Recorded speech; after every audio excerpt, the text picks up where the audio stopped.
Um avião de combate de Israel voa numa reta horizontal à altura de 1 km em relação a um observador O no solo, situado na projeção horizontal da trajetória. No instante T0 é visto sob um ângulo beta e no instante T1 sob um ângulo alfa. Com essa descrição, podemos afirmar que a distância percorrida entre os instantes T0 e T1 é representado por qual expressão? Bem, vamos analisar a questão com as informações que foram dadas. A situação descreve um voo a partir do momento em que um observador localizado num ponto O enxerga, num determinado momento, o avião. Logo depois, em outro ponto, no primeiro momento o avião consegue ser visto sob um ângulo beta, sem informação numérica. Em seguida, ele é visto através de um ângulo alfa. A pergunta é, qual foi o deslocamento feito nestes dois espaços? Veja bem, é possível visualizar a presença de dois triângulos retângulos. Observe o seguinte, o triângulo número 1 pode ser visto como um menor triângulo, aquele que apresenta o ângulo de medida alfa. O triângulo número 2 é o maior triângulo, que apresenta o ângulo de abertura de medida beta. Como falou-se numa projeção ortogonal, sabemos, portanto, que os ângulos representados em linha reta formam um ângulo de 90 graus. Por esse motivo é possível tomarmos os triângulos como sendo triângulos do tipo retângulo. Agora observe as informações que nós temos.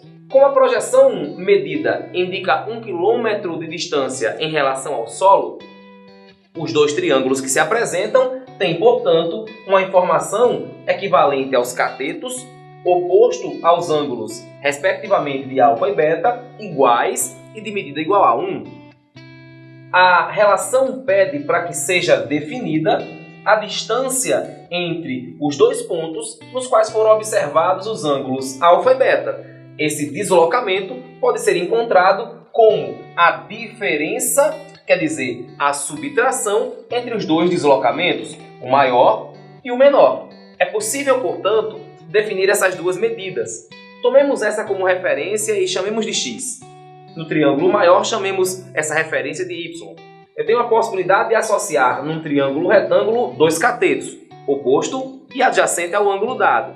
A razão trigonométrica para aplicar uma situação como essa é a tangente. A tangente do ângulo é a divisão do cateto oposto, que neste caso é 1, pelo adjacente, que nesse caso é o valor de x. Quando me refiro ao ângulo beta, o cateto oposto é 1 e o cateto adjacente é y. Desse modo, a aplicação da tangente apresenta, portanto, que a tangente do ângulo alfa é 1 sobre x e a tangente do ângulo beta é 1 sobre y. Como as relações pedem para que nós determinemos os valores de y e x, é possível, pela simples aplicação da propriedade fundamental das proporções, modificar a posição de x e tangente de alfa. X é, portanto, 1 sobre a tangente de alfa. Y é, portanto, 1 sobre a tangente de beta.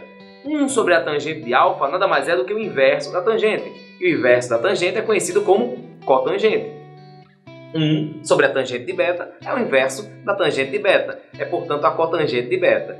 A informação pede para que nós determinemos essa distância, que nada vai mais é do que a subtração y menos x. Nesse caso, como y é 1 sobre a tangente de beta, ou simplesmente o inverso da tangente de beta, conhecido como cotangente de beta, menos x, que nada mais é do que 1 sobre a tangente de alfa, o inverso da tangente de alfa, portanto, a cotangente de alfa.